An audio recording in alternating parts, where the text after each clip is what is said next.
P V അൻവറാണ് ഇപ്പോൾ റിപ്പോർട്ടറിനൊപ്പം ചേരുന്നത്. ഈ ആലപ്പുഴ രക്ഷാപ്രവർത്തനവുമായി ബന്ധപ്പെട്ടുള്ള കേസ് പ്രതികളെ രക്ഷിക്കാൻ എം.ആർ. അജിത് കുമാർ ശ്രമിച്ചു, കേസ് ഡയറി ഉൾപ്പെടെ തിരുത്തി എന്നുള്ള ഗുരുതരമായ വിവരങ്ങളാണ് ഇപ്പോൾ പുറത്തു വരുന്നത്. അപ്പോൾ കഴിഞ്ഞ സർക്കാരിൻ്റെ കാലത്ത് എം.ആർ. അജിത് കുമാറിനെതിരെ ഏറ്റവും കൂടുതൽ ആരോപണങ്ങൾ ഉന്നയിച്ച ഒരു വ്യക്തി കൂടിയാണല്ലോ. അപ്പോൾ ഇതിൽ UDF സർക്കാരിൻ്റെ ഒരു നിലപാട് എന്തായിരിക്കും ഇനി?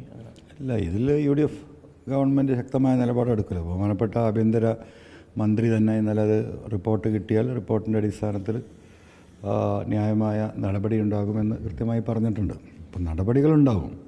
അപ്പം നമ്മൾക്ക് ജനങ്ങൾക്കിത് ബോധ്യപ്പെടുകയാണ്. ഞാൻ കഴിഞ്ഞ 1.25 വർഷം 2ാം വർഷത്തിലേക്ക് കിടക്കുകയാണ്. ഞാൻ അദ്ദേഹത്തെ വിളിച്ചത് നൊട്ടോറിയസ് ക്രിമിനൽ എന്നാണ്. ഒരു നൊട്ടോറിയസ് ക്രിമിനൽ മെൻറ്റാലിറ്റിയുള്ള ഒരു വ്യക്തിയായിരുന്നു കേരളത്തിലെ ലോ ആൻഡ് ഓർഡർ കൈകാര്യം ചെയ്തിരുന്നത്. അതിൻ്റെ ദുരന്തമാണ് നമ്മൾ ഈ നാട്ടിൽ സത്യത്തിലുണ്ടായിട്ടുള്ളത്.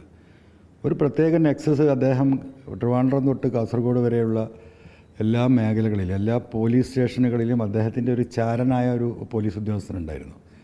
CIമാർ സാധാ ഒരു പോലീസുകാരന് സല്യൂട്ട് അടിക്കേണ്ട ഗതികേട്, DYSP പറയുന്ന പോലീസുകാരന് സല്യൂട്ട് അടിക്കേണ്ട ഗതികേട്, എന്തിനേറെ പറയുന്നു SP-മാർക്ക് പോലും തങ്ങളുടെ ആ ജില്ലയിലെ ഏറ്റവും താഴേക്കിടയിലുള്ള ഒരു പോലീസ് ഉദ്യോഗസ്ഥന് സല്യൂട്ട് അടിക്കുകയും അവനെ ബഹുമാനിക്കുകയും ചെയ്യേണ്ട മാനസികാവസ്ഥയിൽ പോലീസിങ് ചെയ്യേണ്ട ഒരു കാലഘട്ടമാണ് ഇദ്ദേഹത്തിൻ്റെ കാലഘട്ടത്തിൽ നടന്നു പോയത്. ഇത് മാത്രമല്ല, നിരവധിയായിട്ടുള്ള ആരോപണങ്ങൾ ഞാനന്ന് പറഞ്ഞൊരു SIT മുഖ്യമന്ത്രി എന്ന് രൂപീകരിച്ച് അന്വേഷണം നടത്തി അദ്ദേഹത്തിന് ക്ലീൻ ചീറ്റ് കൊടുത്താണ്. ആ വിഷയങ്ങൾ വീണ്ടും ബഹുമാനപ്പെട്ട ആഭ്യന്തരമന്ത്രിക്കും മുഖ്യമന്ത്രിക്കും പരാതി നൽകി ഒരു പുനരന്വേഷണം നിർബന്ധമാണ്. കാരണം ആ രീതിയിൽ പൊതുസമൂഹത്തിൻ്റെ മുതലുകൾ പലതും കൊള്ളയടിക്കപ്പെട്ടിട്ടുണ്ട്. സത്യസന്ധമായ പല കേസുകളും പലരുടെയും താല്പര്യത്തിന് വേണ്ടി മുക്കിക്കളഞ്ഞിട്ടുണ്ട്. നിരപരാധികളെ പ്രതികളാക്കി ജയിലിലടച്ചിട്ടുണ്ട്. ഇവിടുത്തെ നമ്മൾ പറയുന്ന മാഫിയ സംഘങ്ങളുമായിട്ടുള്ള പലതരത്തിലുള്ള ബന്ധങ്ങൾ ഇവിടുത്തെ പോലീസ് ഓഫീസർമാർക്കുണ്ടായിരുന്നു എന്ന് ഞാൻ പറഞ്ഞിട്ടുണ്ട്. അതിൻ്റെ ഏറ്റവും വലിയ തെളിവ് ഇപ്പോൾ ഏറ്റവും അവസാനമായി കോഴിക്കോട് എയർപോർട്ടിൽ നിന്ന് 2 പോലീസ് ഉദ്യോഗസ്ഥന്മാരെ കഴിഞ്ഞ ആഴ്ച 2 പേരെ SP സസ്പെൻഡ് ചെയ്തിരിക്കുകയാണ്. ഈ മാഫിയ സംഘങ്ങളുമായിട്ടുള്ള കൃത്യമായ തെളിവ് കിട്ടിയതിൻ്റെ അടിസ്ഥാനത്തിൽ. ഇതതിൻ്റെ അവസാനത്തെ ബാക്കി പത്രമാണ്. ഈ ഗവൺമെൻറ് ഇലക്ഷൻ റിസൾട്ട് വരുന്നതിൻ്റെ തലേ ദിവസം ഈ സ്വർണം കവർച്ച പിടിക്കാൻ വേണ്ടിയിട്ടുണ്ടാക്കിയ സ്ക്വാഡിനെ പിൻവലിച്ചിരിക്കുകയാണ്. അപ്പോൾ നിരവധിയായ ദുരൂഹതകൾ നിൽക്കുകയാണ്. എൻ്റെ നാട്ടിൽ എടവണ്ണ റിദാൻ ബാസിൽ കേസ്, ഞാനന്ന് പരാതി കൊടുത്തതിൽ 2 വിഷയങ്ങളിൽ, ഒന്ന് മാമി തിരോധാനവും, ഒന്ന് റിദാൻ ബാസിൽ ആ ഒരു പയ്യനെ വീട്ടിൽ നിന്ന് ഇറക്കി കൊണ്ടുപോയി തലക്ക് വെടിവെച്ച് കൊന്ന കേസാണ്.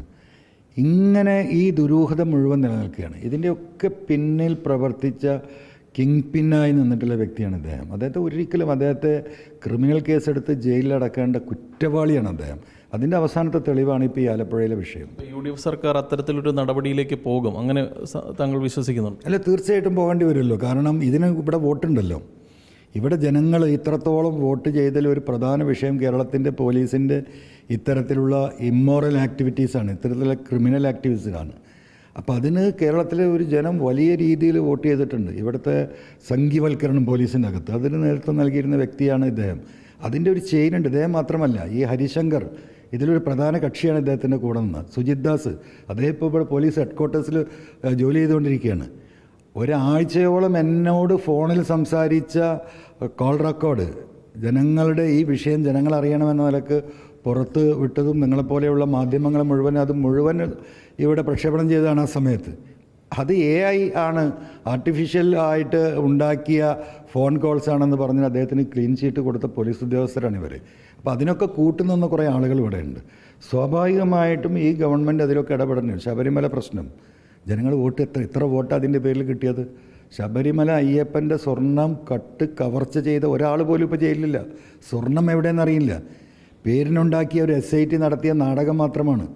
ഇതൊക്കെ ഈ ഗവൺമെൻറ്റിൻ്റെ ബാധ്യത. അതിനൊക്കെ ലക്ഷക്കണക്കിന് വോട്ടുകൾ ഈ ഗവൺമെൻറ്റിന് അനുകൂലമായിട്ട് വന്നിട്ടുണ്ട്. അതിൽ നിന്ന് ഗവൺമെൻറ്റിന് പുറകോട്ട് പോകാൻ കഴിയില്ലല്ലോ. ഇനിയിപ്പോൾ DGP റാങ്കിലേക്ക് പരിഗണിക്കപ്പെടുന്ന ഉദ്യോഗസ്ഥന്മാരിൽ ഒരാൾ കൂടിയാണ് അജിത് കുമാർ. അപ്പോൾ ജൂലൈയിലെ സ്ക്രീനിംഗ് കമ്മിറ്റിയൊക്കെ നടക്കും. അപ്പോൾ അതിൽ സർക്കാരിൻ്റെ നിലപാടൊക്കെ നിർണായകമാകും. അപ്പോൾ സർക്കാർ അവിടെയൊക്കെ കൃത്യമായ നിലപാട് പറയുമെന്നാണോ വിശ്വസിക്കുന്നത്? പിന്നെ സർക്കാരിൻ്റെ നിലപാട് പറയാതെ പോകാൻ സാധിക്കുമോ? ഇതൊക്കെ ജനങ്ങൾ കണ്ടുകൊണ്ടിരിക്കല്ലേ. ഇതിനൊക്കെയല്ലേ ജനങ്ങൾ പിണറായിയെ താഴെ ഇറക്കിയത്. ഇത്തരത്തിലുള്ള എല്ലാ കള്ളന്മാർക്കും കഞ്ഞി വെച്ച് കൊടുത്തൊരു ഓഫീസായി മുഖ്യമന്ത്രിയുടെ ഓഫീസ് മാറിയിരുന്നു. അതിനെതിരെയുള്ള വോട്ടല്ല. അപ്പോൾ ഈ ഗവൺമെൻറ്റിന് ഇതിനെതിരെ ഒന്നും കണ്ണടക്കാൻ സാധിക്കില്ലല്ലോ. ഈ ഇത്തരത്തിൽ അജിത് കുമാറിനെതിരെ അന്വേഷണം രേഖാമൂലം അത്തരത്തിൽ ആവശ്യപ്പെടുമോ മുഖ്യമന്ത്രിയെ കണ്ട് അങ്ങനെ? തീർച്ചയായിട്ടും ഞങ്ങൾ അതിൻ്റെ പ്രിപ്പറേഷനിലാണ്, അതിൻ്റെ ലീഗൽ പ്രിപ്പറേഷനിലുള്ളത്. തീർച്ചയായിട്ടും അത് ആവശ്യപ്പെടും. കാരണം കേരളത്തിലെ ജനങ്ങൾക്ക് ഇതിൻ്റെ സത്യാവസ്ഥ അറിയണമല്ലോ. അത് സത്യസന്ധമായ അന്വേഷണം സത്യസന്ധരായ ഉദ്യോഗസ്ഥരെ വെച്ചുകൊണ്ട് നടത്തേണ്ടതുണ്ട്. അതിലേക്ക് കടക്കും നമ്മൾ. Thank you.